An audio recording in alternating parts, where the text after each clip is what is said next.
Olá, amigos. Agora nós vamos fazer uma análise de experimento da física. E para isso nós vamos observar alguns experimentos em vídeo, né? Será apresentado um vídeo com um experimento a você. E nessa atividade, nós vamos utilizar uma metodologia científica, tá? Ou seja, vamos usar o passo a passo, né? Utilizando de tal forma que nessa atividade, né, você faça uma descrição desse experimento, mas utilizando os fundamentos da física. Ou seja, aquele experimento tem que ser explicado por alguma parte da física que você estudou, né? É uma aplicação. Então, observe bem o experimento, veja os detalhes que ele tem e utilize para isso a sua física para explicar. Só que depois do vídeo vem uma explicação como fazer isto formalmente, né? Como introduzir um procedimento científico e como registrá-lo para entregar ao seu professor, ok?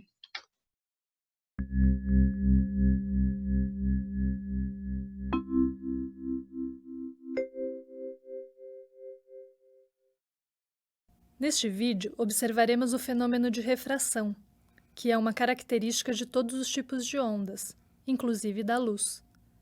Assim, poderemos entender por que a luz muda sua direção quando penetra inclinadamente num meio mais refringente, por exemplo, do ar para a água ou para o vidro. Para fazermos essa demonstração, usaremos uma cuba de ondas, uma haste plana acoplada a um motor com frequência ajustável, e uma placa de acrílico de forma triangular.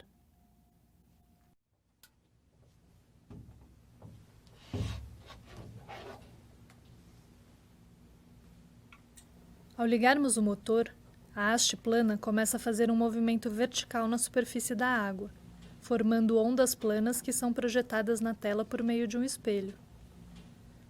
Como a profundidade da água na cuba é constante, a velocidade das ondas na superfície também será.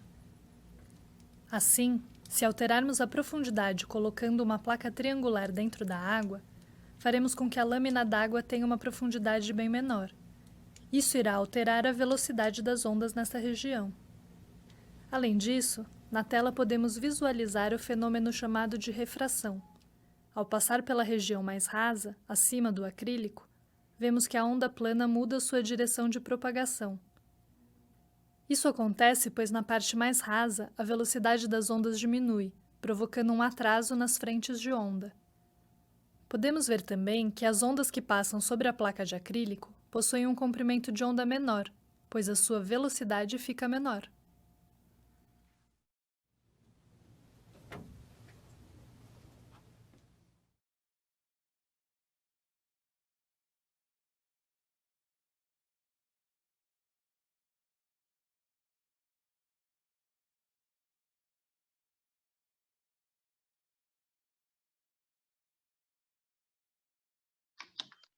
E aí você quer fazer essa análise científica de uma maneira mais formal, né? Como faremos isso? Bom, existem várias formas de descrever um experimento.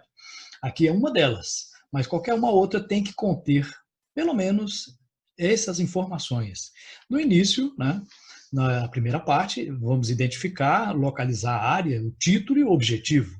Então, na primeira parte, você tem que identificar-se, né? Então, é o nome do estudante que é responsável por essa descrição, essa análise, né, do experimento científico. Depois você vai colocar aqui a parte da física que está relacionada, né? É mecânica, é eletricidade, é ótica, especificando, né? Então, por exemplo, qual é a parte da ótica? É ótica física, ótica geométrica, ondas mecânicas, ondas eletromagnéticas. Então, é importante ao observar o experimento que você identifique qual é a área específica da física que está sendo analisada. É o movimento retilíneo, o movimento curvilíneo. Né? Depois você vai colocar um título. Nesse título, nunca você começa com um verbo. Né? Sempre coloca avaliação, análise, investigação. Lembrando que em qualquer descrição, análise ou relatório, né, você sempre, nunca coloca na primeira pessoa. Né? Eu analisei, eu fiz isso. Não, nunca se coloca. No objetivo, você vai começar com o verbo. Tá? Avaliar, determinar, investigar. Né? Então, título sem verbo, objetivo com verbo. Então, nunca usar a mesma raiz da palavra nos dois. Então, determinação, determinar. Avaliação, avaliar, não. Isso fica um som ruim para descrever, né?